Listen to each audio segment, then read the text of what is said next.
Bonjour à toutes et à tous et bienvenue sur N1, votre podcast 100% NBA des équipes de The Playoff.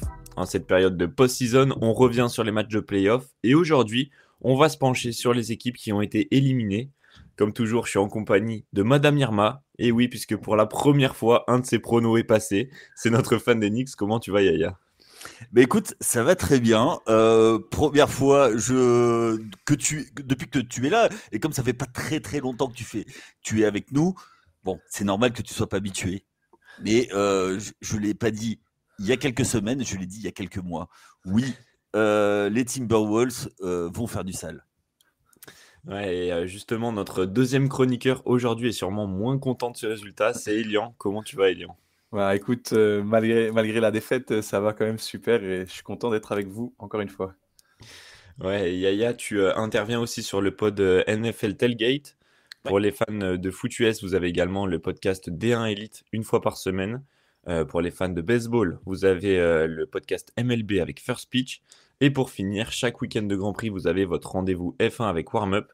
D'ailleurs, ce week-end, donc, on va se retrouver en vue du podcast pour Miami.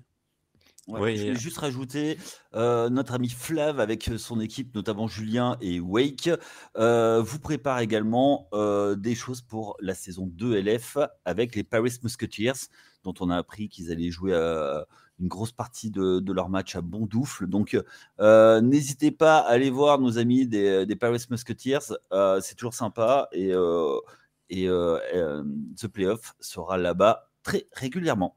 Ouais, exactement. Fini le stade Jean-Bouin pour les Musketeers. Ça va être une petite page qui se tourne. Nous, on va passer directement sur des pages qui se tournent, mais en playoff, en NBA, puisque sur les 16 équipes qualifiées, déjà 5 d'entre elles sont éliminées. Alors, on va commencer, messieurs, par les Grizzlies, puisque c'est la première équipe à être sortie, puisqu'ils ont été sweepés par OKC. Pas de grosse surprise sur cette élimination, mais la manière, elle fait quand même mal pour Memphis, Yaya, non ? Ouais, complètement. C'est plusieurs choses. Déjà, ils étaient en tête de la conférence Ouest une grosse partie de la saison. Ils caracolaient en tête et ce qui s'est passé, patatras, 9 matchs avant la fin, une dizaine de matchs avant la fin de la saison, ils ont viré leur coach à la surprise générale. Alors bon, visiblement, on va apprendre des choses bientôt, mais le front office était pas très très content de la manière surtout de faire jouer Ja Morant. Ja Morant aussi était pas très très content, donc il y aurait peut-être eu deux trois choses, mais force est de constater qu'ils se prennent un sweep qui est, ma foi, plutôt vilain, voire pire, en plus avec des déclarations du susnommé Ja Morant derrière. Enfin bon, je pense qu'on va revenir sur le cas Ja. Ouais, c'est sûr. Elian, toi, t'en penses quoi de cette fin de saison pour Memphis ? Pour moi, c'est la suite logique un peu de leur fin de saison régulière aussi. Ce qu'on a vu au premier tour, déjà, OKC, c'est extrêmement fort aussi, il faut le préciser, hein, parce que au-delà de la performance de Memphis, la performance du Thunder, elle est assez impressionnante. Ja Morant, pour moi, je suis extrêmement déçu. Et pour être honnête, je ne le vois plus du tout comme un franchise player capable de faire gagner une équipe loin en playoff, mais plutôt comme une deuxième option si tant est qu'il y a une autre star arriverait du côté de Memphis. Et aussi, là, je voudrais dire, c'est que Ja Morant, il a joué, j'ai regardé hier, du coup, il a joué 59 matchs sur les 2 dernières saisons. Enfin, je veux dire, c'est carrément trop peu pour espérer faire quelque chose derrière en playoff, quoi. Ouais, ça c'est clair. Après, la saison dernière, il avait fait une saison presque blanche, donc ça explique Ouais, aussi voilà. ce faible nombre de matchs, mais c'est sûr Ouais. que dans tous les cas, 59 matchs en 2 ans, c'est vraiment très peu. Et surtout, au-delà de ça, c'est surtout la façon dont il joue. On voit qu'il est beaucoup moins dominant, il a ce problème à l'épaule. Yaya, t'en penses quoi, toi, du cas Ja Morant ? Alors, le cas de Ja Morant, c'est un cas typique NBA. On l'a vu, mais un nombre de fois incalculable, des joueurs qui sortent de la fac, qui sont super forts, parce qu'ils ont des qualités physiques au-dessus de la moyenne. Mais au bout d'un moment, tu es rattrapé parce que, premièrement, tu vieillis. Si tu n'as pas une hygiène de vie irréprochable, tu te fais rattraper par des petits jeunes qui eux aussi sont plus vifs. Donc, au bout d'un moment, quand tu bases tout ton jeu sur l'aspect physique, parce que c'était uniquement ça, quand je parle de physique, c'est la vitesse. C'est pas que être costaud, c'est la vitesse, sauter haut, sauter fort, être être gainé et ben, il a été rattrapé au bout d'un moment. Et j'ai envie de dire, il n'a pas fait cette transition parce que quand tu as toujours été habitué à dominer grâce à tes qualités physiques, ben, tu as tendance à, comment dire, laisser de côté une partie de ton jeu. Et aujourd'hui, ben, il n'a plus cette capacité à dominer uniquement par la vitesse, par la hauteur, et il va être vite ciblé. Et maintenant, vous l'avez très bien dit, il y a des blessures à tir-larigot. Je ne parle même pas des suspensions. Ouais. Voilà, quand tu as ton franchise player qui se prend des suspensions pour des trucs, pour des choses extra sportifs, c'est compliqué. Et j'ai Surtout à regardé. plusieurs reprises comme ça, quoi. Ouais. Il Et a eu des avertissements et il continue malgré tout. Oui, alors on peut pas mettre on peut pas mettre ça sur le compte du gamin qui est pas, enfin c'est, je vais être caricatural, mais qui sort du ghetto et qui doit faire vivre le ghetto, tu vois. Lui, son père était joueur pro, il vient d'une famille plutôt aisée. Et qu'est-ce que tu fais, mec? Qu'est-ce que tu fais? Et alors après, pour Memphis, je voulais juste rappeler ça, il est sous contrat jusqu'en 2028. Il est à 36 millions l'année et ça va monter jusqu'en 2028 à 44 millions. Donc c'est un contrat progressif.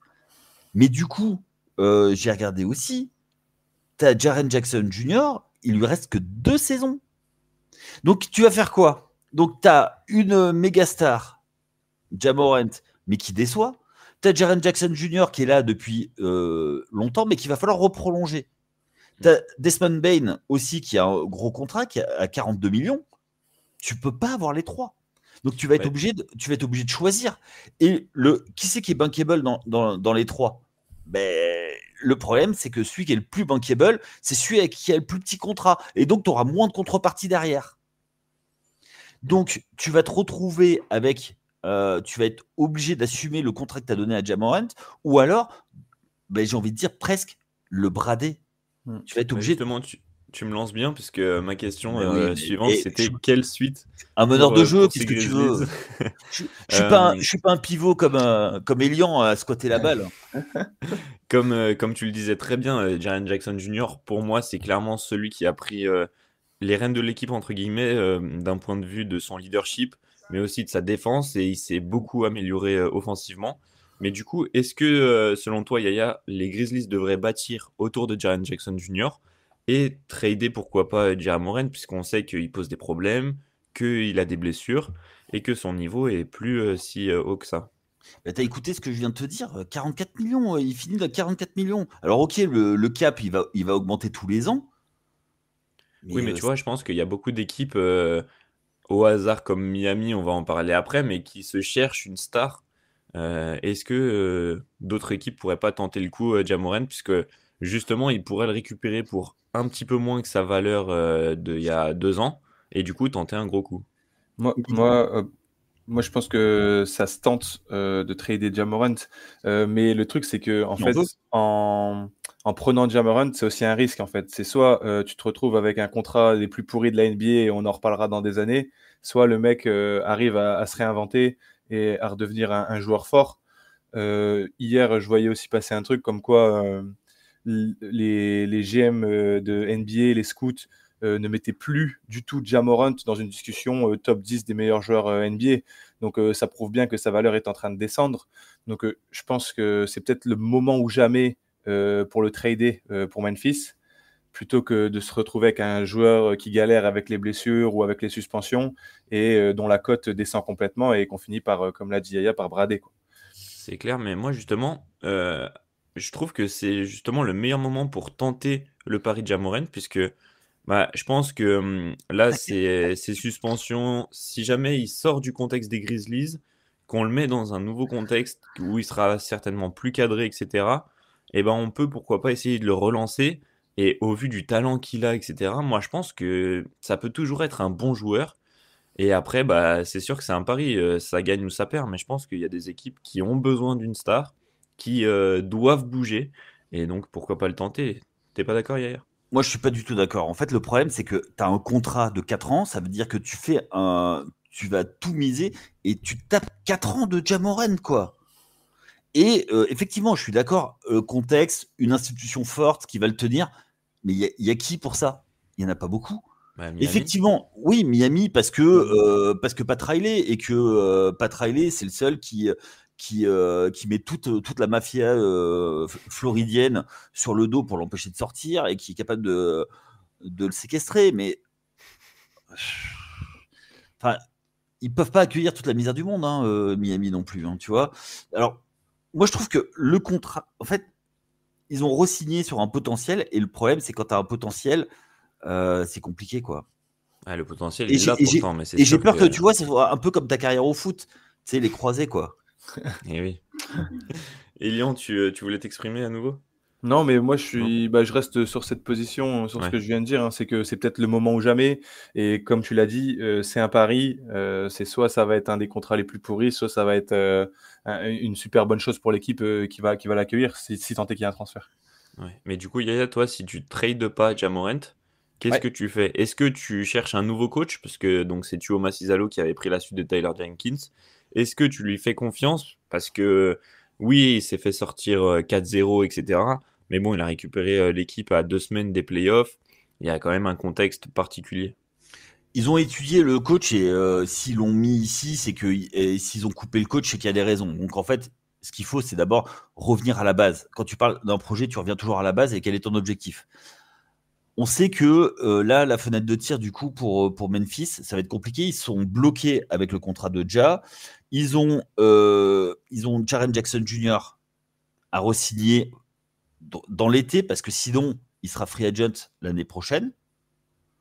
Et il est sans restriction. Donc, tu fais comment? Donc tu trades Bane, toi? Pour essayer de capitaliser sur Morant et Jaren Jackson Jr. Je sais pas. Honnêtement, aujourd'hui, le plus bankable, c'est Jaren Jackson Jr. Ouais. Mais pourtant, c'est ton meilleur joueur. Donc, qu'est-ce que tu fais? Est-ce que tu vas renforcer un concurrent? Est-ce que tu vas... C'est un peu la question. Là, aujourd'hui, j'ai envie de te dire, Memphis, il est à la croisée des chemins. Ils ont tout misé. Ils ont fait all-in en se disant, on a un groupe là de 3 joueurs et on les amène jusqu'au bout. Et on va les gagner. Mais sauf que ça fait 2 saisons que ça stagne, voire ça régresse. Donc, qu'est-ce que tu fais? Soit tu t'entêtes, et là, tu reprolonges Jaren Jackson Jr., soit effectivement, malheureusement pour les fans des Grizzlies, tu vas chercher des tours de draft, effectivement. Et le cas Bane est assez proche du cas Morant, c'est-à-dire que tu les as re-signés.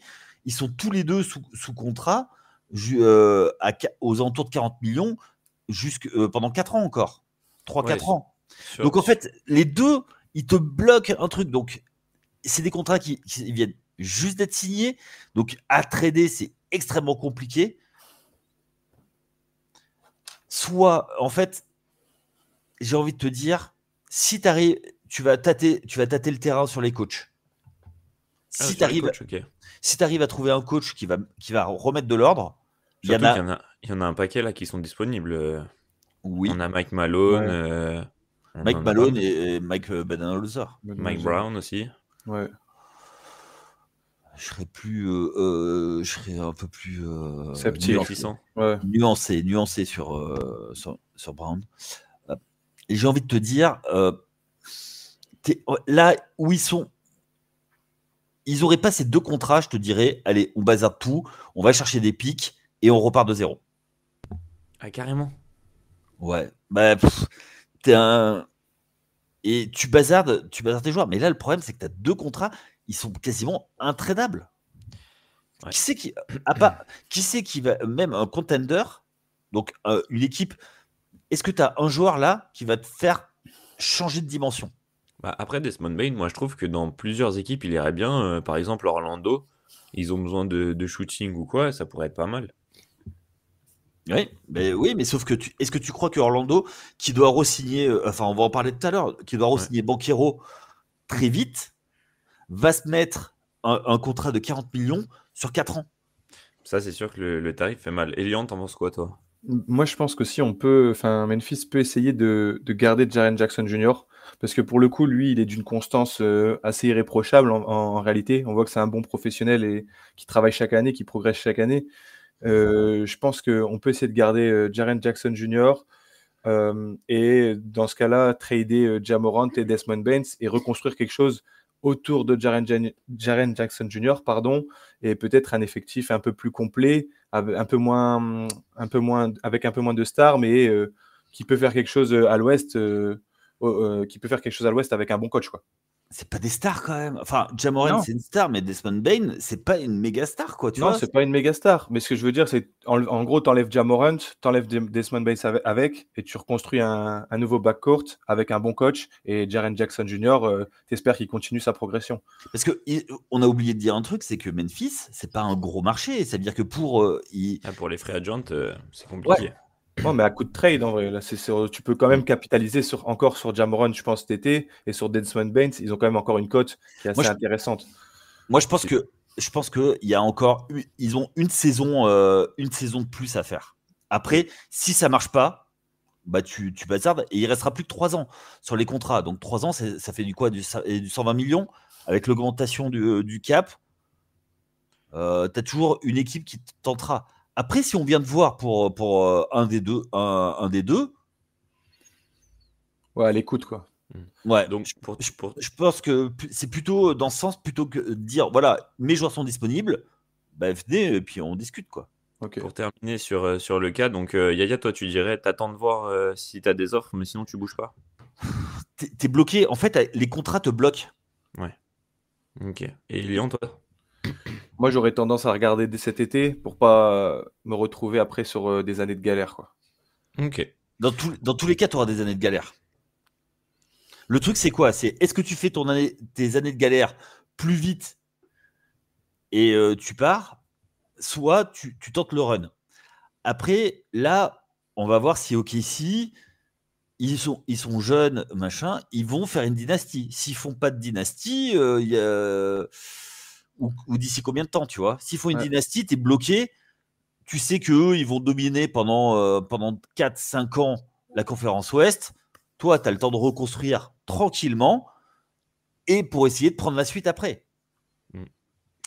On va passer sur le cas de Miami, puisque eux aussi se sont fait sweep face à un premier de conférence, mais cette fois-ci c'était Cleveland. Les 2 derniers matchs, c'était une réelle boucherie, avec un plus 55 pour les Cavs dans le dernier match. Bam Adebayo a expliqué en conférence de presse qu'il connaissait Pat Riley et que selon lui, il y aurait beaucoup de mouvements. Selon toi, Elian, qu'est-ce qu'ils doivent faire? Waouh, là, il y a un chantier, il y a un chantier à faire à Miami. Ce qui est hallucinant, moi, je trouve, avec cette série de Miami, c'est aussi Tyler Hero qui annonce avant le Game 4, ouais, Jimmy Butler, on peut pas gagner sans Jimmy Butler. Enfin, on voit un peu la mentalité de l'équipe, je pense, à ce moment-là, avant de prendre une raclée, en plus, c'était vraiment compliqué. Je pense qu'il faut tout changer, en fait, à Miami. Je pense que là, il faut vraiment appuyer sur le bouton rouge et créer quelque chose de nouveau. Tyler Hero, il a été très bon au début de la série, puis ensuite exposé, mais à la mort, enfin, après ses déclarations. Quand on voit son dernier match, il met 4 points, je pense. Malgré tout, il fait une saison All-Star, et je trouve que sur la saison régulière, c'est plus Bam Adebayo qui déçoit. On s'attendait à mieux, c'était un All-Star depuis 2 saisons, on espérait qu'il le soit pour une 3e saison consécutive. En fait, c'est quoi? Moi, honnêtement, je pensais que. Après, c'est peut-être juste une saison comme ça, mais je pensais que le plafond de Bam Adebayo était encore un peu plus haut. Et en fait, sur cette saison, il me fait un peu douter sur est-ce que c'est pas ça, en fait, Bam Adebayo, et ce sera ça toute sa carrière. Donc là, il va y avoir beaucoup de questions à se poser du côté de Miami. Puis, on a vu que là, en ce moment, c'était la mode de virer les coachs. Spoelstra, moi, je le virerais pas du tout, si c'était à mon opinion, mais ça fait 17 saisons qu'il est là. Il a toujours su se réadapter à des nouveaux effectifs, donc je pense qu'ils vont le garder. Mais je pense qu'il doit se dire quand même, il faut que je fasse gaffe. Parce que ça fait 2 saisons que Miami est un peu moins bien quand même. Moi, je pense que c'est plutôt Miami qui doit se dire, faut qu'on fasse gaffe que Spoelstra parte pas. Ouais, Parce c'est que clair. clairement, je pense C'est que si t'es Miami, jamais tu te sépares de Spoelstra. Au vu de tout ce qu'il a fait, de tout ce qu'il a vécu, même sur les dernières saisons avec un paquet de clopes, il arrivait à faire des finales C'est NBA. clair. Donc clairement, Moi, je t'en suis pas penses d'accord. quoi toi, Yaya? Moi, je suis pas d'accord avec vous, hein, les gars. Spoelstra, il bougera pas. Tant que Pat Riley est là, il a aucune raison de bouger. Et on oublie un truc. Vous êtes trop jeune, vous pouvez pas comprendre ce genre de choses.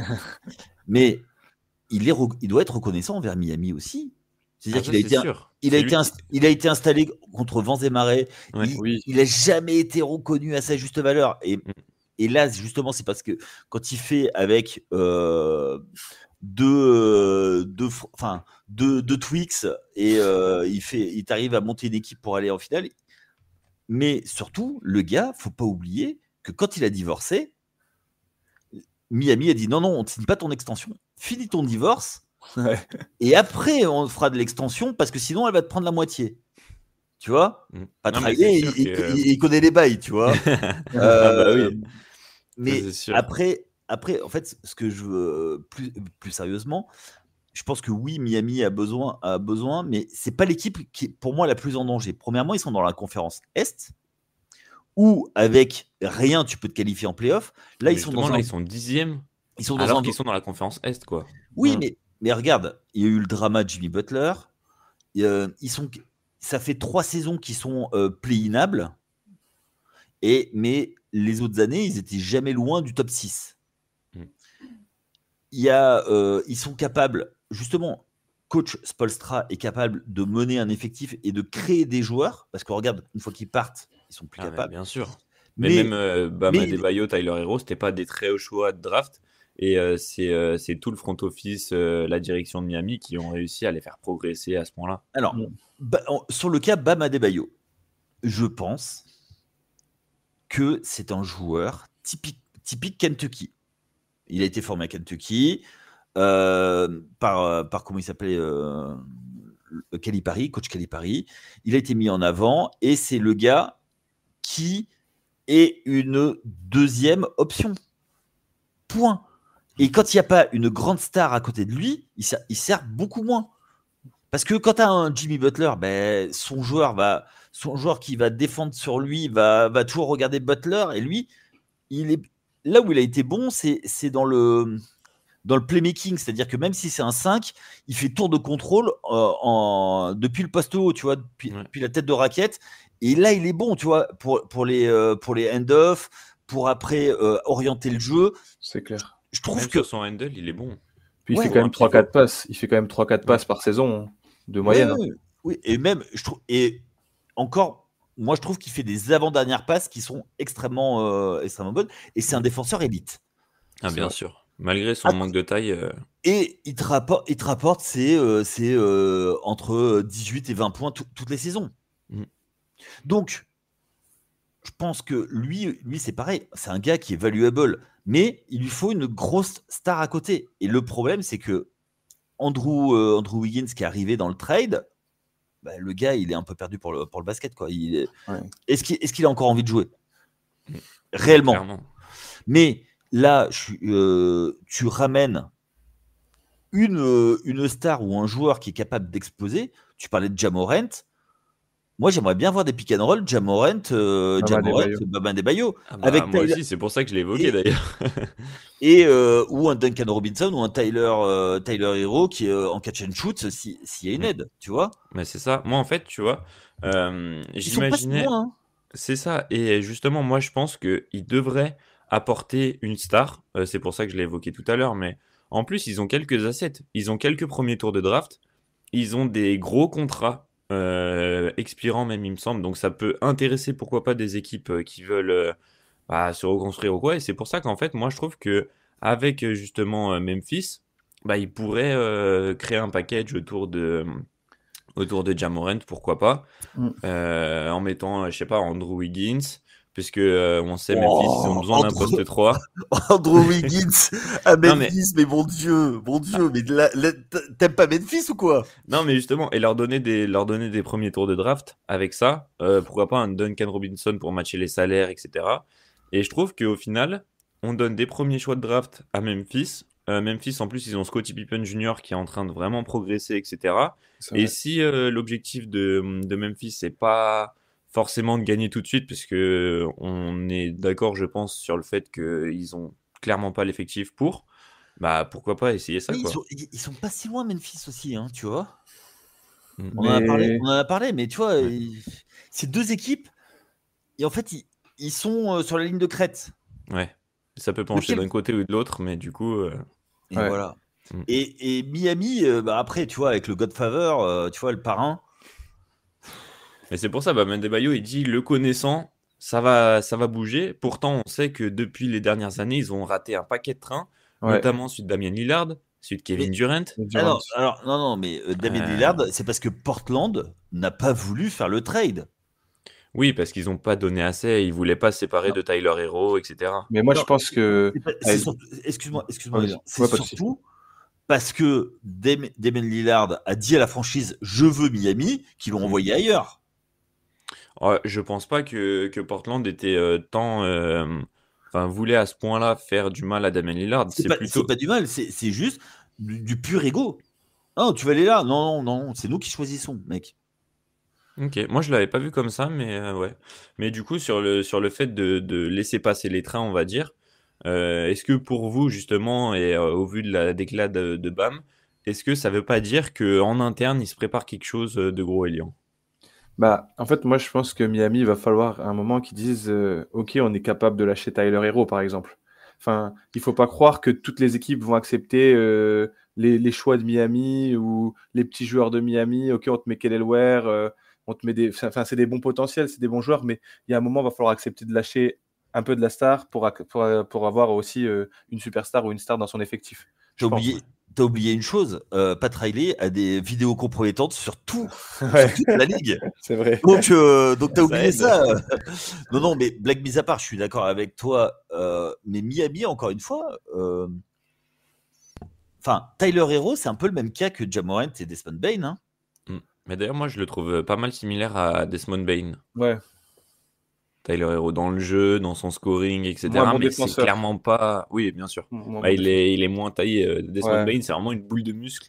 Et Ouais, mais ça aide tu vois, vraiment. en termes de salaire, enfin voilà, tu tapes un gars pendant plusieurs années, quoi. Mm.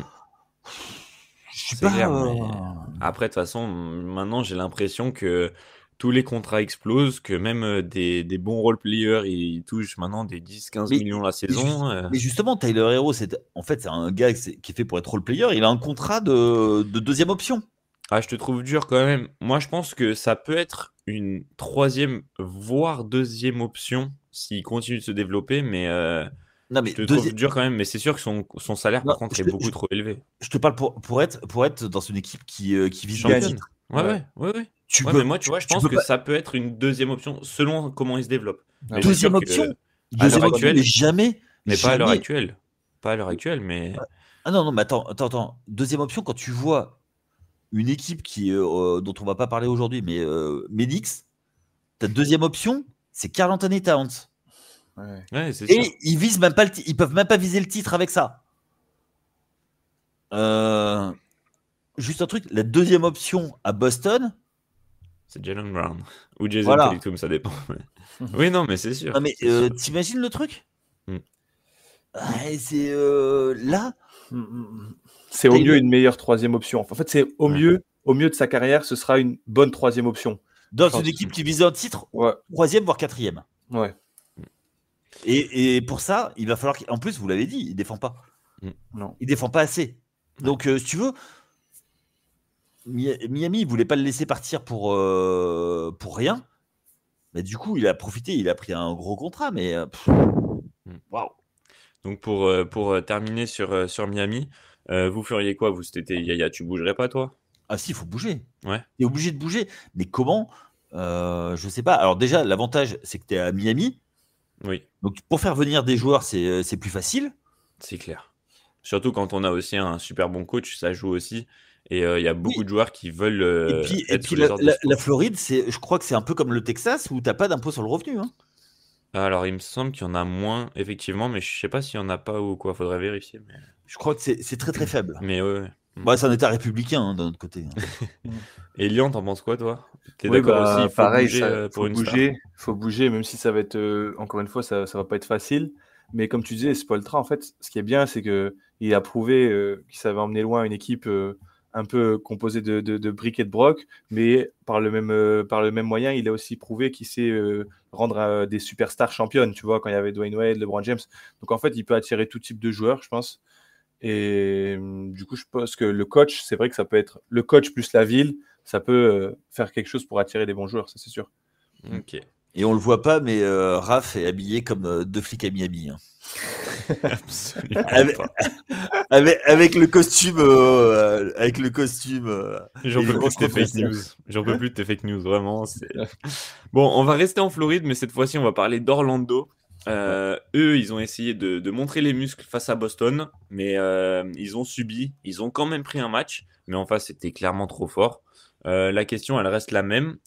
Qu'est-ce qu'ils doivent faire cet été? Mais on est d'accord, il y a quand même moins de chamboulements prévus, Yaya. Ah oui, là, ça va être compliqué de faire des chamboulements pour une raison très simple, c'est que leur franchise player, il est encore en contrat rookie et il faut garder de la place pour le re-signer. Ouais, Paolo Banchero, hein, qui. Et lui, il va être re-signé avec un gros contrat. Hein. Ouais. Oui, lui, il le mérite. Ouais, il est trop fort. Trop fort, ouais, mais trop seul. Là, il y a Ah, Franz tu Wagner. crois pas en Franz Wagner, toi? Le problème, c'est que je doute des complémentarités au bout d'un moment. Alors, je suis d'accord avec toi, et je l'ai longtemps pensé, mais il y a quelque chose qui m'a fait penser le contraire finalement. Bah, c'est les Celtics en fait, avec Jalen Brown et Jason Tatum.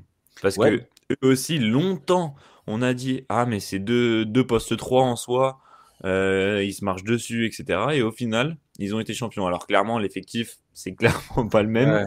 Ils n'ont pas non plus les mêmes qualités Ouais, mais que Banchero et quand Wagner. est-ce que ça a fité quand il y avait quoi un pivot, un très grand pivot, rim protector. Des top meneurs aussi. Des top Oui. distributeurs qui savent mettre des 3 points, parce que c'est ce qui manquait à Orlando, c'est les 3 Ouais. points. Je veux dire, Et c'est là, la meilleure justement- défense. Ouais, c'est mais la regarde, meilleure attaque. Jaren Suggs qui est blessé.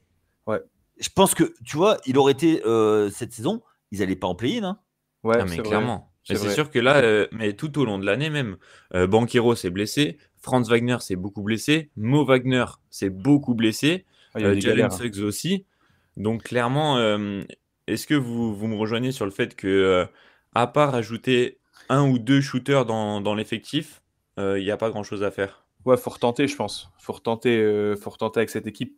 Je pense que ça peut, honnêtement, on l'a vu l'année dernière déjà, je pense que ça peut finir top 5, top 6. Regarde, Détroit a terminé 6e, je pense qu'ils ont les capacités pour faire top 6 de la conférence Est l'année prochaine. Après, tu as essayé d'ajouter pourtant des shooters. Quand tu vois que tu as ramené Cadwell Pop, je veux dire, c'était plus Ah, que mais l'ombre de Cadwell Pop il cette année. rentre plus un seul 3 points Voilà, malheureusement. donc c'est dommage.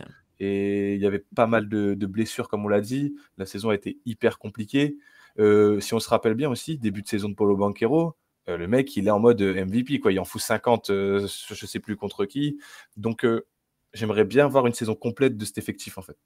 ouais. Moi, il y a un truc, c'est que c'est pas forcément un shooter dont je pense qu'ils ont vraiment besoin, c'est un grand. Ok. Hein. Parce que si tu veux, Wendell Carter, c'est un backup. Ça, c'est sûr. Oui, c'est sûr. Mais tu vois, on l'a dit longtemps, ils sont la pire équipe de la Ligue à 3 points. En attaque, ils sont la troisième pire équipe. Donc Non, mais clairement, on voit qu'il manque du shooting. Et Ouais. quand on regarde leur match, bah, sur la alors, défense, ils sont solides. Meilleure À défense. l'intérieur, ils sont solides, même s'ils n'ont pas de pivot dominant. Est-ce que ce serait pas plutôt des arrière-shooters qui leur manqueraient? alors moi, je vais je vais te dire autre chose. Si tu as un, c'est des joueurs NBA. Si tu as un mec qui à l'intérieur attire et qui est capable de ressortir la balle, que tu reçois des passes face à toi, face au cercle, je pense que les tirs seront plus faciles. Ça, c'est clair, mais Et le tu vois, spacing, dans tous les cas, il est pas bon. ben oui, mais justement, avec un grand, tu vas attirer de la défense et tu vas pouvoir être beaucoup. Et puis même pour Banchero, ça va être beaucoup plus simple. Mais tu penses pas que Banchero, il est déjà un peu toujours, il est quand même souvent à l'intérieur, il va souvent provoquer à l'intérieur. Tu penses pas que déjà, Un Il un ressort s'il y déjà avait les ballons. s'il y avait eu de deuxième. la qualité de shoot autour, il y aurait déjà eu quand même. Il manque quand même de shooters. Je veux dire, même Oui, si non, ça mais va avoir un intérieur dominant, ça manque quand même de shooters sur l'extérieur. ouais, mais si tu veux, quand tu as un Wendell Carter Jr. qui passe son temps à l'extérieur, Ouais.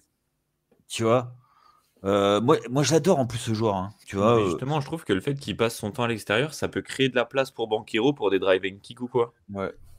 Ouais, mais moi, je pense que, tu vois, Banchero, moi, je le mettrais plus justement en stretch fort, tu vois. Et après, Ouais. qu'il puisse effectivement faire du drive and kick. Ok, pas de souci. Mais tu vois, un intérieur, un grand capable de roll et de pop, tu vois, Oui. moi, je serais pas contre, tu vois, dans cet effectif. Donc, tu vois, moi, c'est ça qui me manque. Après, le poste de meneur, c'est compliqué, quoi, tu vois. Ouais, c'est J'aime, pas beau- top. j'aime beaucoup Cole Anthony, hein, son père. Je l'ai idolâtré quand vous étiez même pas un projet, mais oui, parce que le père Greg Anthony joue au Knicks. Et Ouais, c'est c'est pas Carmelo, attention. non, non, non, non, non. Et il a été se battre alors qu'il avait un plâtre à la main, quoi, tu vois, Ah ouais. contre Phoenix. Mais bon, hein, autre temps, autre Ouais. mœurs. Mais ouais, ouais. Il y a, ils sont pas loin, mais tu vois, je pense que c'est une équipe qui fait playoff. Et je pense que je suis d'accord avec vous sur le fait de rajouter des shooters, mais si tu ramènes un grand en plus, tu passes peut-être d'une équipe qui est capable d'aller au deuxième tour. Là, aujourd'hui, quoi qu'il en soit, l'effectif, même s'ils avaient été tous au complet, tout ça, même s'ils avaient été en playoff direct, je suis pas sûr qu'ils étaient éligibles pour passer au deuxième tour de playoff. Bah, on l'a Ouais. vu l'année dernière, de toute façon, ils vont en 7, mais c'est trop court à la fin Ouais. contre les Cavs. Donc, c'est vrai que Et c'était les Cavs. et c'était les Cavs. Mm. Et Et à l'époque, ils mais étaient pas très bons, les pourrait. Cavs. Ça se Mm. pourrait qu'ils passent le deuxième tour. Enfin, mais voilà, comme on dit, ce serait ric-rac et il manque vraiment Mm. des choses pour aller Ouais. plus loin. Ouais. Et Pour terminer sur Orlando, est-ce que ce serait pas Michael Mosley aussi le problème? Puisque quand on voit que cette attaque, elle galère, et bah finalement, est-ce que ce serait pas aussi la tactique du coach, les systèmes qui sont appelés et organisés par le coach Yaya? moi, j'en parle souvent. On en a parlé avec Chris, qu'on salue au passage. Un nombre de fois incalculable. Il y a des coachs qui te font passer d'équipe du fond de la ligue à équipe playoffable. Genre Et JB après, Bickerstaff. Voilà. exactement. Et après, pour les amener au-dessus, c'est un autre level. Et gérer un effectif au-dessus, c'est un autre level. Donc,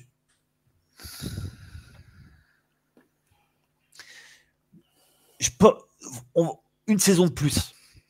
Allez, Moi, je lui donne une saison de plus à. je suis d'accord. Il a gagné le droit. Avec cet effectif, il a gagné le droit. Ok. Ok. On va passer, messieurs, sur Milwaukee, le gros dossier de cet été, je pense. Mais Battu non, 4-1 par mais non, Indiana. ça, c'est toi. C'est parce que c'était en équipe. C'est pour Non, ça. non, mais Mais si, mais si. Hein, on connaît la ligne éditoriale. Voilà, monsieur veut parler de son équipe. De son équipe de non, mais pompe. donc la manière, elle a été vraiment terrible, avec un Damian Lillard absent au match 1. Match 2 et 3, il était clairement pas à 100%. Et match 4, il se fait le tendon d'Achille. Et au match 5, ça s'est terminé par une défaite en prolongation à la dernière seconde. Donc Un la fin de choc. saison des Bucks, elle s'annonce plus que mouvementée. Ouais, clairement, c'était un choc, puisqu'on menait de 7 points à 40 secondes de la fin. Yes. Mais on a un effectif vieillissant, avec beaucoup de fins de contrat. Et on a Yanis, le cas Yanis Antetokounmpo, qui a l'air de plus en plus dépité. On ne sait pas trop ce qu'il veut faire. Lui, il a toujours expliqué qu'il voulait rester à Milwaukee. Il y a encore quelques mois, il a dit pour que je parte, faudrait qu'il me vire. Mais là, clairement, les rumeurs s'enchaînent et ça laisse plus trop de place au doute le fait qu'il sera plus à Milwaukee la saison prochaine. Elian, selon toi, est-ce que les Bucks doivent le trader? Est-ce que Yanis va demander son trade? Bah, moi, déjà, je suis les Bucks. Non, je le trade pas. Enfin, on parle quand même du troisième meilleur joueur de la ligue actuellement. Donc, si je suis les Bucks, j'essaye de pas le trader, c'est sûr. Après, est-ce que lui va demander son trade? Enfin, vous avez vu comme moi ce qui se passe en fin de match. On a l'impression que c'est que des gouttes d'eau qui viennent faire déborder le vase, quoi. Le père d'Haliburton ou alors Bénédicte Mathurin. Enfin, je veux dire, le mec, j'ai l'impression que là, Giannis, il en peut plus, quoi. Enfin, on lui remet Lillard et finalement, il se reblesse. on dirait que tout est fait pour qu'ils disent bah, ça y est, basta, j'en ai marre et j'ai envie de me casser. Après, comme tu l'as dit, il a prouvé maintes et maintes fois sa loyauté envers Milwaukee. Et limite, en fait, ça me ferait de la peine un tel joueur passe par des années de galère avec une équipe et qu'on ne voit pas son prime, parce qu'actuellement il est dans son prime, qu'on ne voit pas son prime dans une top équipe, tu vois. Genre, donc, moi, j'aimerais personnellement le voir ailleurs, mais je pense que le front office, non, pas du tout. Et Giannis, ça, ce sera à voir dans les semaines qui suivent quelles vont être un peu ses déclarations. Ok, moi j'avoue que je te rejoins pas trop parce que bah on sait que à quel point Milwaukee bah c'est chez lui, à quel point il a donné énormément à cette franchise. C'est grâce à lui qu'on a été champion en 2021 alors que ça faisait plus de 50 ans qu'on n'avait pas été champion, Claire. etc. Il a apporté la deuxième bague. Mais en fait, bah là je trouve que clairement on va droit dans le mur avec Damian Lillard qui sera indisponible pour au moins un an si jamais il revient. Avec son contrat faramineux, là, c'est clairement une galère. Mais donc, en fait, moi, même si je suis à la place du front office des Bucks, malgré tout ce qu'il nous a apporté, malgré tout l'amour qu'on a pour lui, bah, on va lui dire, je pense qu'il vaut mieux qu'on arrête maintenant, qu'on t'envoie quelque part où tu vas pouvoir prouver ton talent, etc. Et que nous, on essaye de reconstruire. Parce que, comme tu l'as dit, je pense que pour lui, même si je pense pas qu'il demanderait son trade officiellement en mode je veux partir absolument, mais je pense que ouais, il vaut mieux qu'il parte. T'en penses quoi, Yaya, toi? Moi, je suis pas d'accord avec ça, moi. Je trouve que déjà, premièrement, la loyauté d'un joueur envers sa franchise, c'est quelque chose qui est tout à fait respectable. Ah mais bien sûr. Ah mais Après, moi j'adore hein, et enfin, je voudrais le voir toujours chez nous, mais en fait, moi ça me fait mal au cœur déjà de le voir depuis 3 ans se faire sortir au premier tour alors que c'est un des 3 meilleurs joueurs de la ligue, quoi. oui, Il mais mérite pas ça.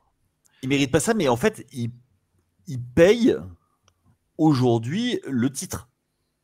Oui. C'est-à-dire que tous les sacrifices, toute la construction de l'effectif était pour gagner un titre. Il a gagné un titre.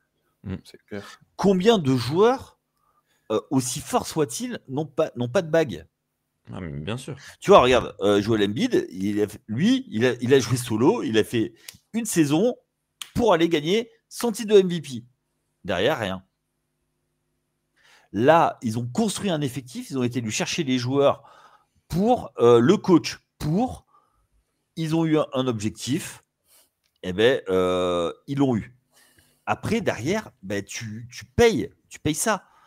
Donc, est-ce qu'il n'y aurait pas eu besoin de faire un rebuild beaucoup plus tôt? Je pense que pour moi, le vrai problème, ça a été de dire, ok, tu veux qui comme coach? Yanis, Ouais. prendre Griffin et pour le couper juste après. Ça, c'était le péché originel. Pourquoi tu vas demander à un joueur? C'est un joueur. C'est pas un joueur qui décide par qui il va être coaché. Déjà, si tu fais ça, pourquoi tu as coupé Budenholzer? Budenholzer, il est parti parce qu'il savait que son effectif était en bout de course. Ah mais c'est clair. L'histoire collective. Après, maintenant, il faut le régénérer. Le problème, c'est que tu as perdu 2 ans et tu as perdu 2 ans du prime de ta star. Et lui, il est encore là. Donc, ok, il est frustré, mais il est toujours là. Il est toujours là pour l'instant. Tu veux le faire partir, mais si tu le fais partir, tu vas dans une dizaine d'années de galère. C'est clair, surtout à Milwaukee. Hein. Milwaukee, mais tu veux faire quoi à Milwaukee? Allez, tu vas monter un effectif, tu vas avoir des premiers tours de draft, tu vas avoir des joueurs, mais là, c'est compliqué quoi. Tu peux pas le trader. C'est intradable. Sinon, tu perds même ta fanbase quoi. T'en penses quoi, Elian? Toi, tu voulais ajouter quelque chose? Moi, je voulais ajouter que, exactement, enfin, comme Yaya, j'ai dit un peu la même chose au début, mais c'est de dire que pour moi, le front office doit tout faire en fait pour garder Giannis. Et tu sais, tu peux dire, toi, en tant que fan, je pense, dire, ouais, j'ai de la peine pour Giannis, j'aimerais bien le voir, mais je pense que la mentalité du front office, elle va être tout autre. Enfin, ça va pas leur faire de la peine de se dire qu'il est en train de passer son prime. Au contraire, ils vont vouloir le garder, son prime, chez eux, tu vois. Après, je peux comprendre aussi ton point de vue, bien sûr. Mais moi, je pense que pour Milwaukee, il faut surtout pas perdre une star comme ça. Et même, tu le dis, mais en termes de tout, en termes de maillot, en termes de fanbase, en termes de réseaux sociaux, enfin, s'ils ont plus de Giannis, Milwaukee, ils ont quoi, tu vois, genre, c'est ça aussi le Ouais, problème. c'est clair, mais hier, j'ai écouté un podcast de basket session et justement, ils proposaient de nombreux trades selon eux, lesquels seraient les plus crédibles, etc. Et en fait, je trouve qu'ils en ont donné qui étaient plutôt intéressants. Et justement, je voulais avoir votre avis sur ces trades. Alors, on a d'abord avec les Rockets, puisque là, les Rockets, actuellement, ils sont menés 3-2 face aux Warriors. Et on voit que leur effectif, clairement, il manque de quelque chose pour passer au step de vrai contender. Et donc, il pourrait y avoir un package autour de Jalen Green, Rich Shepard ou Amen Thompson, avec des premiers tours de Phoenix, par exemple. On sait que les premiers tours de Phoenix, ils vont être ultra valuable. Qu'est-ce que tu en penses, Yaya, toi? Non. Bah, moi, je Non, pour vois qui? pas. Mais Houston, ils ont aucun intérêt. Ils ont aucun intérêt. Est-ce que c'est la même question que pour Memphis? Est-ce que ils sont à un Yanis d'être champion, de faire un run de champion? Pour moi, oui. Peut-être, ouais. En vrai, peut-être, hein. Pour moi, clairement, ça te fait passer dans une dimension tout autre. Ouais, je suis pas sûr. Je suis pas sûr. Parce que là, t'as des, tu vois, que ce soit Thompson ou Green, t'as des joueurs pour l'avenir, quoi. Ah non, Ça mais veut c'est dire que, sûr. ça veut dire que, Après, ça veut dire que, en fait, si tu prends Yanis, ça veut dire que tu as ton effectif qui a un Yanis d'être champion. Bah, peut-être, franchement, Houston. moi, je pense que Peut-être. oui. Moi, Après, Thompson, tu ne l'as jamais en vrai, je pense. Vu comment il est là dans la série, Bah, vu ce qu'il ouais. fait, Après, je pense que tu lâches faut, jamais Thompson. Après, faut Mais voir le package parce que Houston, ils ont voilà. l'intérêt d'avoir beaucoup de jeunes à potentiel. Alors, je pense que ce sera soit Jalen Green, soit Şengün au vu du salaire. Mais Ouais. clairement, je les vois pas se séparer de Şengün, donc c'est pour ça que j'avais mis Green. Mais ensuite, par exemple, un joueur comme Rich Shepard, qui joue pas du tout à Houston, il a joué très peu, mais pourtant c'est un troisième choix de draft, il me semble. Ouais. Clairement, les Bucks, vu qu'ils ont perdu Lillard, bah, ça pourrait clairement les intéresser, quoi. Mais moi, je pense que aussi, enfin, même c'est mon avis profond, c'est que un Jalen Green, mais tous les jours, je le lâche dans un package pour Antetokounmpo. Enfin, je veux dire, Jalen Green, vous voyez sa série, vous voyez son irrégularité. Pour moi, ce mec-là, il a un plafond quand même. Genre, Mm. ça peut devenir un très bon joueur, attention, hein, je dis pas le contraire. Mais quand on voit ce que fait Giannis, il est encore capable de le faire pour 3-4 ans, je pense qu'il est en train de ce qu'il fait en ce moment. Ouais, c'est Donc, clair. bien sûr que s'il y a un package, c'est vrai que ça peut être intéressant. mais Après, à voir aussi est-ce que pour Milwaukee, est-ce que ce sera suffisant? tu le vois, toi, toi qui le suis, Yanis, dire OK, moi je viens, mais pour être la deuxième option?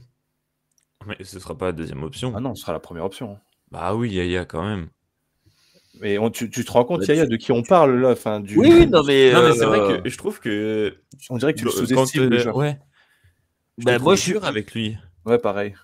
moi, je suis pas sûr que si tu le trades, c'est pour en faire ta première option, quoi. Surtout à Houston. Mais qui est plus fort que Giannis Mais je Antetokounmpo dis à pas Houston? qu'il est plus fort, mais À dans part la... Jokic et Shai Gilgeous-Alexander et Luka, dans la Ouais. ligue actuellement, des deux côtés du terrain aussi dominants, je vois pas qui est meilleur, clairement. En toute objectivité, hein. Ouais. Moi, je suis pas, je suis pas sur le. Moi, tu vois, j'ai pas la même vision que vous. Ok. Ok, Bon. il est fort. Ok, il est très très fort. Mais je pense il est de l'autre côté de la montagne maintenant. Oh, Ok. punaise. Ah, là, je te Moi, trouve vraiment dur. Là, je te Ouais. trouve Mais vraiment dur. moi, je trouve qu'il est, tu vois, toute la partie 2017, 2018, 2019, 2020, 2021 jusqu'au titre. Et aujourd'hui, ok, tu vois, mais il est plus près de la fin que du début, quoi, tu vois. Mais quand tu Je vois suis pas, ses je suis pas effectifs sûr. autour, c'est pour ça que clairement, il était pas autant compétitif. Et quand tu le vois qu'il est à 100%, là, le match 5 qu'il fait, clairement, en attaque, en défense, il était partout. C'est un meneur, C'est un enfin, c'est un monstre. meneur d'homme monumental, quoi. Ouais, mais C'est un leader, enfin, je sais pas, ouais, mais moi, je si, trouve que. en fait, quand tu arrives dans une équipe, tu peux, enfin, je suis pas sûr qu'il il ait les mêmes choses, parce que tu vas arriver, il va falloir faire ta place dans le vestiaire, et je suis pas sûr que ça, il sait pas faire. Et je suis pas sûr Ça, c'est qu'il sûr. il soit capable de s'adapter, tu vois. Moi, c'est plus dans ce sens. La valeur du joueur, oui, je suis d'accord avec vous. Mais l'adaptation dans le vestiaire, tout ça, je suis pas sûr que, tu vois, par exemple, tu l'amènes à Houston, je suis pas sûr que il y ait la place par rapport à ce qu'il est capable de faire. Ah, par exemple aussi dans le sens où là où je peux peut-être l'entendre, c'est qu'à Milwaukee, il a toujours eu les pleins pouvoirs, entre guillemets, c'est le projet depuis qu'il est arrivé, depuis qu'il a été drafté, c'est lui le projet. Quasiment, ouais. Ouais. Donc, donc peut-être que dans ce sens-là, ok, mais moi je trouve que Giannis a quand même l'air d'être un joueur plutôt intelligent et je suis un peu plus positif, même en cas de trade, que toi, Yaya, je pense. Après, je peux entendre l'argument du fait que voilà, il a toujours été à Milwaukee, on Ah, est mais ça, roi dans son c'est royaume, indéniable, hein. etc. Mais je pense que ça pourrait le faire. Ok. Sinon, j'ai essayé de regarder trois autres trades possibles. On a les Spurs, puisque en fait, j'ai essayé de voir des équipes qui avaient des jeunes à potentiel et des capitaux de draft intéressants pour les Bucks, mais aussi des équipes qui, avec Yanis, pourraient clairement passer un step supérieur, puisque si on l'envoie à Charlotte ou à Washington, jamais il voudrait y aller, et je pense que ce serait, enfin, Ah, il leur fait ça passer aurait un pas steak, non? énormément de. Oui, Ah ouais, ça, ça, c'est c'est sûr, sûr. Bon, d'un autre ça, côté, c'est sûr, mais je voilà. pense que même toi, Raph, tu vas, tu te fais passer un steak. C'est ça. Mais donc, Surtout à Charlotte, je te vois bien avec la mélo. moi, je trouve que en fait, ce qui va déterminer énormément de choses pour l'avenir de Yanis, ce sera la loterie de la draft. Puisque on a un paquet. Bah, déjà, on a une draft cette année qui s'annonce ultra intéressante avec de très bons prospects. Au moins les 4 premiers, je pense, ou les 5 premiers seront très intéressants. Et donc, les Spurs, pourquoi pas, s'ils ont de la chance, je trouve que faire un package autour de Devin Vassell, Keldon Johnson, Stephen Castle et des premiers tours de draft, ça pourrait être intéressant. Sinon, j'avais avec les Pélicans. Alors, les Pélicans, je trouve que c'est un peu surprenant puisque clairement, c'est une franchise qui est au bas de la conférence Ouest. Et envoyer Yanis là-bas, ce serait vraiment étrange. Mais en fait, je trouve qu'ils ont plutôt de la qualité. Et si jamais on ajoute un Yanis, bah, je pense que clairement, il pourrait être compétitif. Et surtout, l'énorme avantage pour les Pels, c'est qu'ils ont un gros premier tour de draft cette année, puisqu'ils ont le quatrième plus haut pourcentage. Mais en plus, ils ont les tours de draft de Milwaukee 2026 et 2027.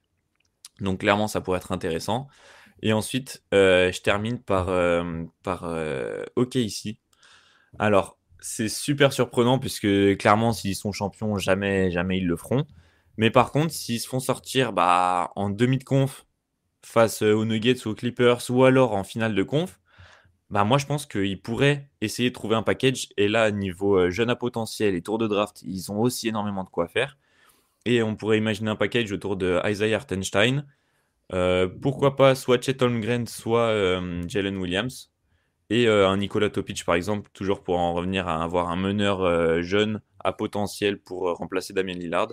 Et ensuite, ils ont des tours de draft. Ils ont énormément de tours de draft. D'ailleurs, j'ai pas précisé, mais le package des Pelicans, les Pels pourraient envoyer par exemple Zion, Trey Murphy et Jordan Hawkins avec donc les tours de draft. Lequel de ces trois trades entre donc les Spurs, les Pels et OKC vous intéresserait le plus pour les deux équipes? Aucun. Aucun, Yaya? Ah non.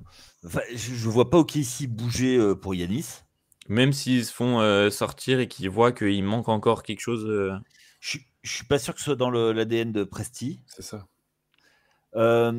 J'aimerais beaucoup aux Spurs, mais ça n'arrivera jamais parce que tu as ton Rookie of the Year, tu vas pas le mettre. Oui, mais justement, je trouve qu'il pourrait y avoir, justement, sur les 2 prochaines saisons, par exemple, un Yanis qui serait la figure de la franchise, enfin, qui serait le meilleur joueur, pardon, mais Wemby qui resterait la figure de la franchise, et ensuite qui est un petit peu un passage de flambeau entre les deux.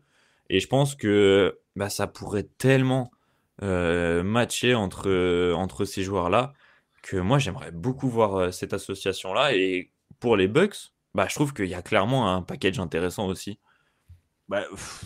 Oui, mais alors je t'explique même pas. Alors là, du coup, les Spurs, ils upgrade tout de suite. Mais t'imagines les choix de pick and roll? soit tu prends Fox, soit il fait le pick and roll avec Wemby, soit avec Giannis. Et c'est pour ça. Et puis, il peut Tu même peux y même faire avoir des Spanish pick and roll en plus. il peut Et même puis y avoir là, des pick and roll entre Yanis et Wemby, puisqu'on voit que Yanis, souvent, il fait des pick and roll en tant que porteur de balle. Et là, Oui. clairement, en tant que double menace, ce serait même défensivement, hein, une raquette Yanis Wemby. non, mais Enfin, défensivement, ce serait juste pas possible, quoi. Enfin, ce serait un enfer pour tu peux pas rentrer dans la les attaques raquette. adverses.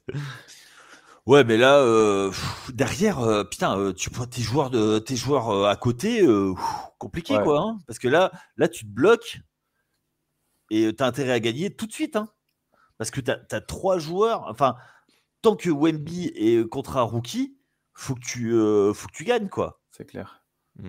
Et Puis- après, c'est politique de la terre brûlée, quoi. Hein. Ça veut dire que derrière, Wemby, il n'est pas prêt de regagner. Hein. Puis Ok, j'ai mais l'impression après, que ça fait ouais. un peu, pardon, ça fait un peu belle équipe en mode 2K, quoi. Tu te dis que Oui. ça pourrait être incroyable et tout, mais est-ce que sur le terrain ça fonctionnerait vraiment, tu vois? C'est ça aussi qu'il faut voir.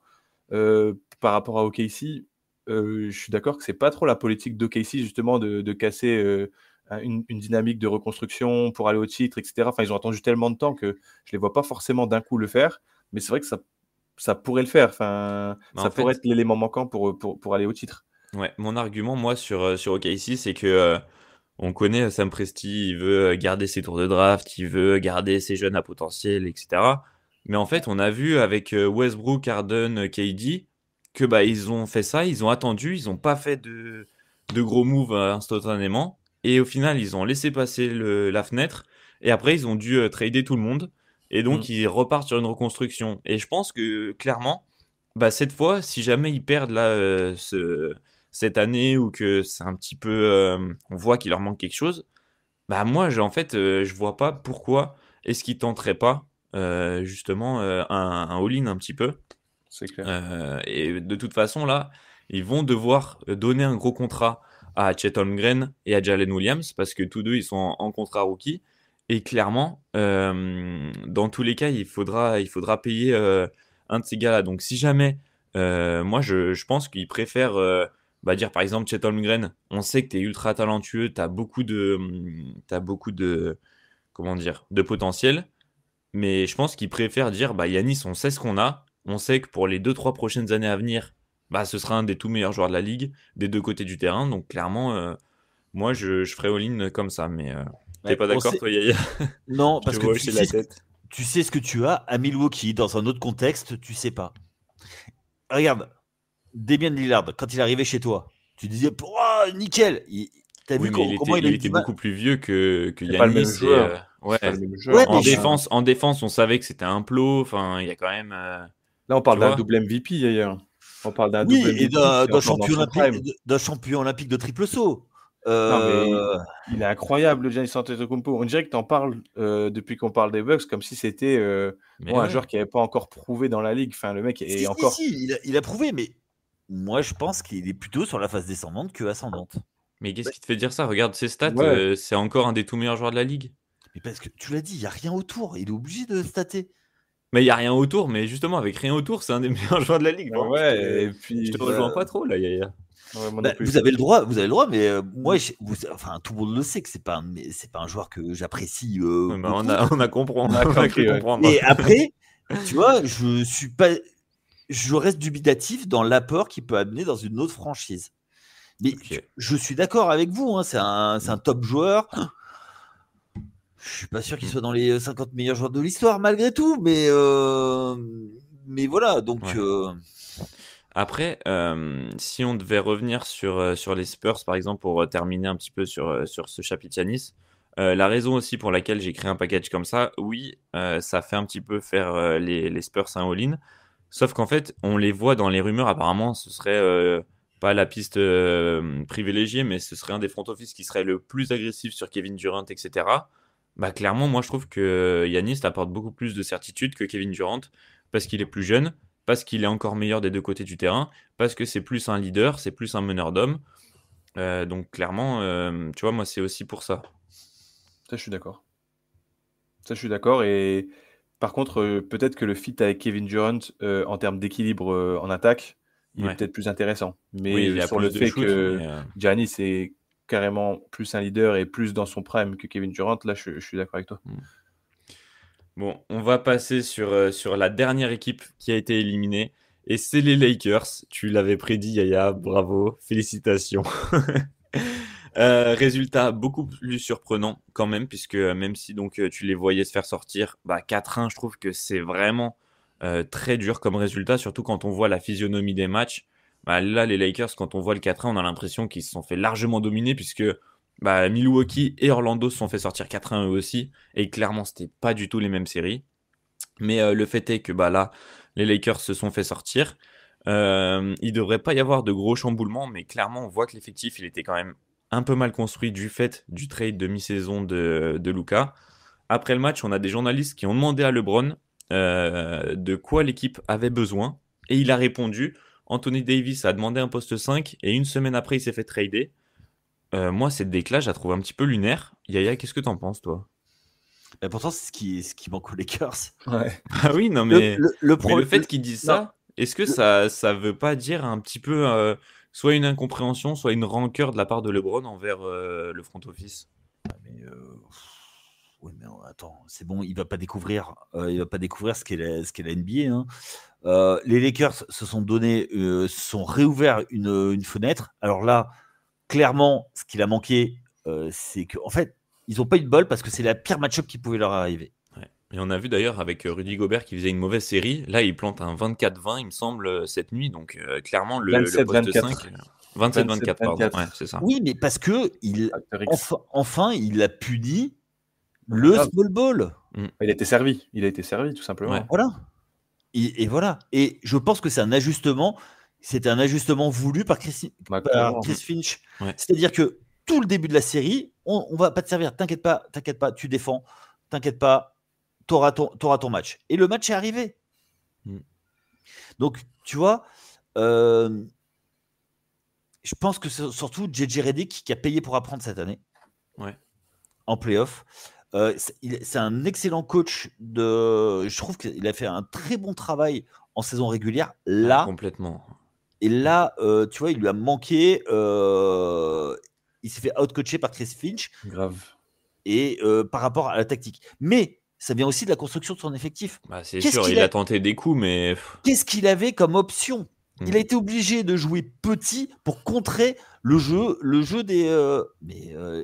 Les Timberwolves, ils attendaient qu'un truc, c'est que ça joue petit tout le match. Ouais. On a vu les Randle, les Gobert, ils profitaient à chaque fois des avantages de taille.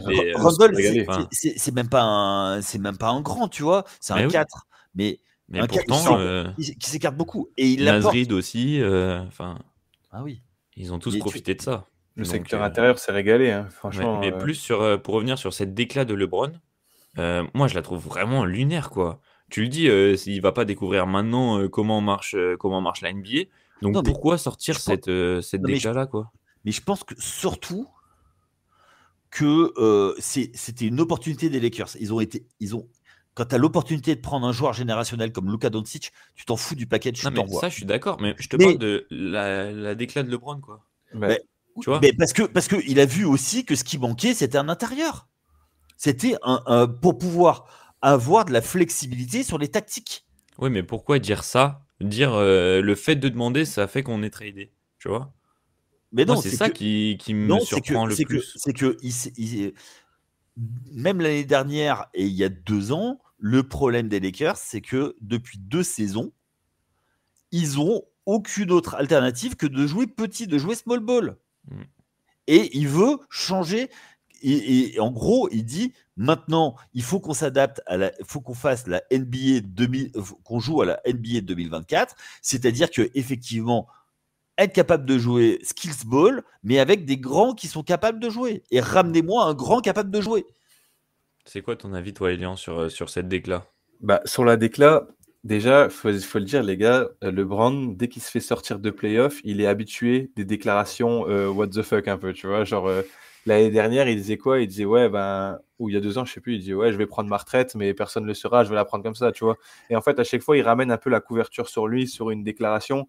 J'adore LeBron, hein, vraiment, mais je trouve qu'à chaque fois, ces déclats de fin de série, elles sont un peu catastrophiques, tu vois. Et puis dire ça, Enfin, est-ce que ça veut dire quoi? Tu remets le trade en doute, Bah, c'est ça, en et fait. puis j'ai du mal à croire que LeBron n'était pas au courant, honnêtement. J'espère qu'un jour on aura les dessous de cette affaire, mais j'ai Non, il du n'était pas mal. au courant. Ah, Enfin, moi, j'ai du mal à y il a croire, reçu, il a honnêtement. reçu un coup de fil, on lui a dit, ouais, tu peux bloquer ou pas, visiblement. Ok, ouais, bah, tu vois, Mm. enfin, je veux dire, il y a quand même dans les petits papiers, je pense qu'une décla comme ça, en plus, en disant ça, il se met un peu, il dit, ouais, j'ai peur de me faire transférer si je dis un truc comme Bah, c'est ça, ça, alors qu'il mais a une autre il sait clause. très bien qu'il ne sera jamais transféré. Enfin, Et je veux surtout, il dire, a une clause, quoi. ouais, Genre, même si ouais, jamais les Lakers voulaient, ils pourraient pas.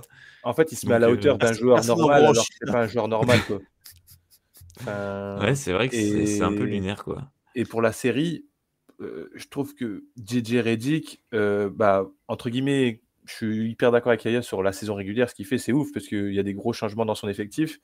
Là, effectivement, bah, il a appris et il a vu ce que c'était. Mais moi, je veux mettre en point d'orgue, j'ai été dithyrambique sur Luka Doncic et j'avoue d'avoir regardé les autres matchs là.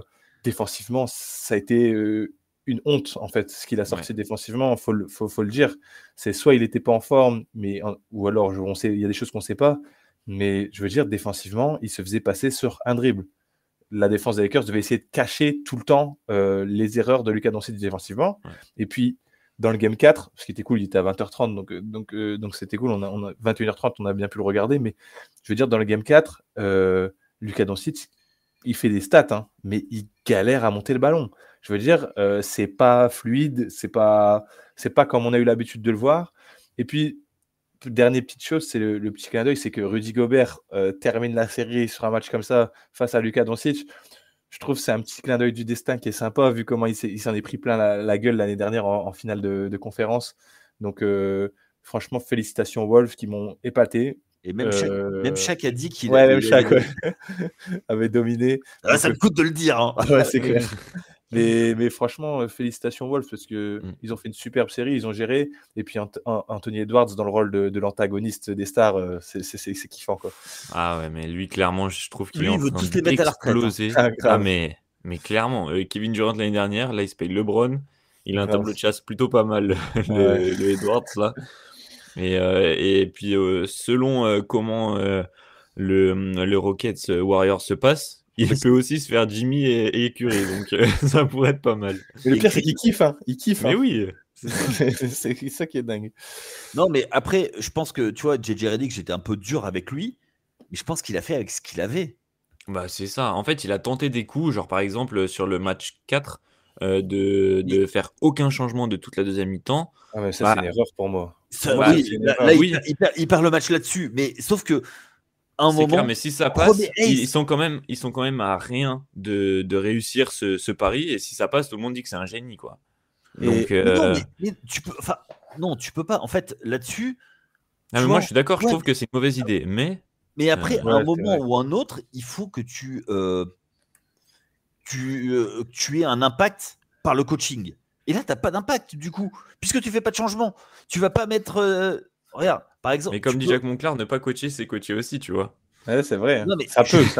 Je suis d'accord, mais tu vois, regarde, tu mets des joueurs qui sont rincés après.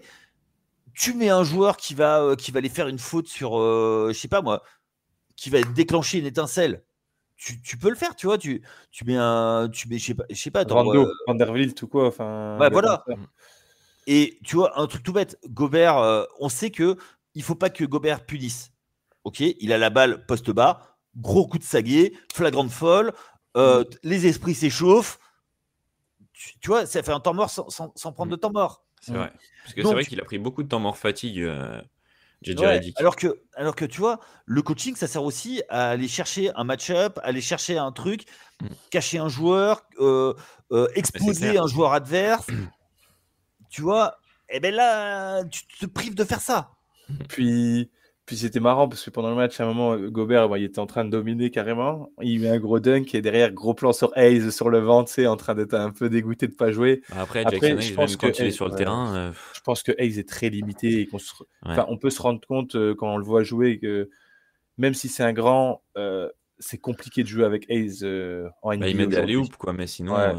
Oui, mais regarde, c'est un. Je suis désolé. Enfin, Gobert, c'est dur de jouer avec lui aussi, mais ils ont réussi. Ah, mais Ils ont Gobert, réussi je le sur ce trouve match-là. quand même mais beaucoup c'est un plus meilleur talentueux. joueur. En Ah oui, défense, il est joueur. 1000 fois meilleur Ah, que mais Hayes. oui, mais j'ai dit toute proportion gardée. Ouais, Oui, ouais. non, Non, mais mais c'est vrai, c'est tu as clair. raison. Ouais. Mais Ça tu aurait vois, pu être sur quelques minutes.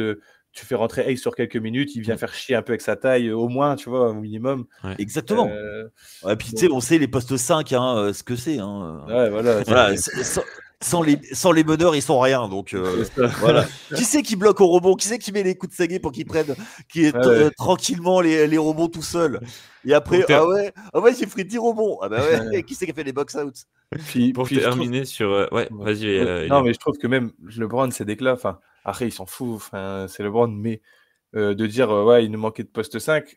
Et en fait, pour un poste 5 comme Hayes qui était sur le banc tout le match, ça peut être aussi dur à entendre, quoi. Même si, effectivement, il n'est pas au niveau de. Mais je veux dire, ils l'ont même pas tenté un petit peu. Tu vois, Bah, ça, après, il je aurait pense pu être que. un peu essayé. Ouais, je Mais pense que c'est pas forcément la faute de LeBron, c'est plus la faute de JJ Ouais, Redick. de DJ Mais Redick, après, je pense que Jackson Hayes aussi, il sait très bien sa valeur, tu vois. ouais, Je ouais, pense ouais. qu'il est lucide et il voit très bien qu'il se fait marcher dessus, quoi. Hmm. oui, mais LeBron, il prend un contrat énorme qui bloque les Lakers aussi. Ça, c'est clair. Et bah justement, Et tu vois, cet été, regarde toi, Raph, qui suit, qui est un bandwagon en NFL, Patrick Mahomes, il restructure son contrat exprès ouais, pour avoir des joueurs, voilà, ouais, avec bien lui. sûr, ouais. Hmm. Oui, j'ai Euh, pensé que tu étais un bandwagon. pour terminer donc sur ces Lakers, cet été, ils vont avoir beaucoup de travail, comme on le disait. Mais en Comme tous les plus, ans. ils vont devoir avoir des discussions avec LeBron James autour de son contrat, puisqu'il lui reste 1 an, il me semble. Luka Doncic, ils peuvent le prolonger dès cet été aussi. Il faut voir comment ils vont gérer ça. Bon, je pense qu'ils vont essayer de le prolonger. À voir si Luka, bon, selon les dernières infos, il devrait prolonger aussi, mais voilà, ça va être une discussion à avoir. D'après vous, quelles sont les priorités des Lakers, à part les prolongations de contrat, donc sur les trades, Elian? Bah, moi, comme l'a dit Yaya, j'aimerais tellement que LeBron ait une phase en mode collectif dans sa tête et se dise, ok, je suis toujours très fort, mais j'ai 41 ans et j'ai déjà assez d'argent pour vivre sur des décennies. Donc, je renégocie mon contrat et j'envoie un message aux Lakers, à toute l'organisation, ok, on veut gagner, donc je baisse mon salaire, je permets d'aller chercher un 5, et ça, ce serait en fait le top, parce qu'il leur manque pas grand-chose aux Lakers. Puis un été complet où Luka Doncic peut se remettre en forme, après sur une saison complète, pour moi, ils peuvent être très dangereux, ils ont la capacité d'être très dangereux, mais à condition que certains éléments s'alignent, et si LeBron pouvait faire un effort sur son salaire, bah alors là, ce serait vraiment idéal pour l'été des Lakers. C'est sûr que LeBron, même avec un contrat à 30 millions, bah, ça fait déjà pas mal de place pour les autres, pour recruter des joueurs, etc. Pour les Lakers, tu vois, faut de la place parce que tu as besoin d'un poste 2 défensif. Pour cacher Luka. Voilà. Mais Même est-ce pour que. porter la balle un petit peu, pour Et oui, le alors délaisser. Comme tu disais, Yaya, sur un précédent podcast, Luka, il a jamais été aussi fort que quand il était avec un autre gros manieur de balle à côté de lui comme Kawhi. Ah oui, mais moi, je reste persuadé que le vrai poste de Luka, c'est pas forcément meneur, hein. Moi, j'aimerais bien le voir une saison avec sur un poste 2, hein. Genre vrai- avec un Derrick White ou un Drew Holiday ou un. Ouais, bah, Dans le alors, profil. Non, mais là, dans le ce serait- profil. Dans le Ouais, profil, je parle. ouais. Alors là, tu mets avec un Jrue Holiday, mais c'est là, tu mets un Jrue Holiday dans cet effectif. Bon, il manquera toujours un Une pivot, petite hein. bague, mais ouais. Il manquera toujours un pivot, mais voilà, c'est cheat mode, quoi, tu vois. Ouais, Et grave. est-ce que, d'après vous, comment dire, la possibilité, l'option des Lakers, ce serait pas de trade justement Austin Reeves pour récupérer un gars dominant, que ce soit poste 2 ou poste 5? Il est gentil, Austin Reeves, mais Ouais, pourquoi pas, Bah, en c'est vrai. pour ça. Moi, franchement, je vous le dis à chaque podcast, mais je suis clairement pas fan de son fit avec Luka. Ouais. Même, je trouve qu'en fait, c'est un très bon scoreur, il n'y a rien à dire. Mais dans tous les cas, ce sera jamais. Bah, on parlait de troisième option avec Tyler Hero. Moi, je le trouve encore moins bon que Tyler Hero. Ouais. Donc, clairement, là, on parlait du Big Three, Austin Reeves, Luka et LeBron. Bah, clairement, moi, je trouve qu'il en est très, très, très loin. mais Je c'est suis pas les mêmes. d'accord. Pour moi, c'est pas les mêmes profils, et puis c'est pas les mêmes salaires, hein. De qui, Puis, Tyler Hero et Austin Reeves? Ouais. ah Non, bah mais je c'est parle clair. dans le profil. Je parle dans le profil, je parle pas du salaire ou quoi. Mais Austin Reeves, en vrai, moi je suis d'accord avec toi complètement, Raph. Je pense que c'est le moment en plus de capitaliser sur sa bonne saison. et d'aller chercher un profil un peu plus défensif, un peu plus, même un peu plus expérimenté, un peu plus fort déjà, que tu sais qu'il va pas te choc en play-off, par exemple, tu vois. Et en vrai, j'étais carrément optimiste au début de la série de play-off au vu de sa saison. Puis j'ai changé d'avis au fur et à mesure des matchs, quoi. Je me suis dit, mais c'est pas possible, il n'y arrive pas en fait là, face à des défenseurs qui le collent. Enfin, à part dans le game 4 où il prend un peu chaud à un moment, sinon c'était compliqué. Hein, ces playoffs, Ouais. sa série de playoffs, elle est très compliquée à Austin Reeves. Ouais. Moi, Et Yaya, tu voulais. Ouais. J'ai une question pour vous. Les Austin Reeves, il est ailleurs qu'aux Lakers, on en parle? Je te trouve dur. Je pense qu'on en parle, mais Pas clairement autant. pas autant par contre. Pas Hein. autant, ouais. Et autant, pas dans c'est le sûr. même rôle, etc. Et voilà. Donc, Ouais, en fait, c'est parce qu'il est sur la bulle médiatique des Lakers, Ouais. quoi. Mais justement, les Lakers, je pense que c'est le moment de capitaliser sur ça. grave. Parce que là, en fait, Oui, mais je pense il a que. quand même une bonne valeur, tu vois, par rapport au joueur qu'il est, je trouve. Non, mais je Oui. trouve qu'il est un peu surcoté, tu vois. Ah Et bah, justement, il est grave surcoté. non, mais justement, les Lakers, pour moi, c'est le moment de capitaliser sur cette surcote pour obtenir un joueur qui est moins flashy, mais qui est beaucoup plus important, Hmm. Ah, mais intéressant et utile pour eux. je suis d'accord avec toi. Mais de toute façon, les Lakers, ils ont toujours eu besoin de joueurs de devoir. Mais oui, C'est ce mais qui- toute équipe, de toute façon, toute équipe qui va au titre Ouais, toute sans équipe joueur de devoir, championne, ouais, ils c'est sûr. Hein. ils vont nulle Mais- part, quoi. Tu Mais vois, je c'est- préfère avoir Caruso que Austin Reeves, là, par exemple, si on était sur ces Moi playoffs. aussi. Ah bah oui, Moi mais aussi. d'ailleurs, puis le départ de Caruso, c'est plus pareil, quoi, tu vois. Ouais. Donc bon, enfin bon. Puis le départ de Kuzma aussi, mais ça, je pense que ça n'a rien à voir. C'est juste le hasard. Mais oh là là là là, mais c'est dégueulasse ce que tu fais. Mais c'est horrible ce que tu viens de dire. Ouais, c'est bon, je viens de manger 1 semaine, 3 semaines de. Kuzma. Là, je peux. Ouais. C'est parti tout seul, désolé. De Kuzma Prime. Bon, c'est la fin de ce podcast. Merci à tous de l'avoir suivi. Cette post-season, elle s'annonce vraiment passionnante, avec de nombreuses équipes qu'on va suivre avec attention. Merci à tous de nous avoir suivis. Merci à vous deux d'avoir été avec nous. C'était vraiment un plaisir. Et bonne journée à tous. Salut, bonne journée, merci.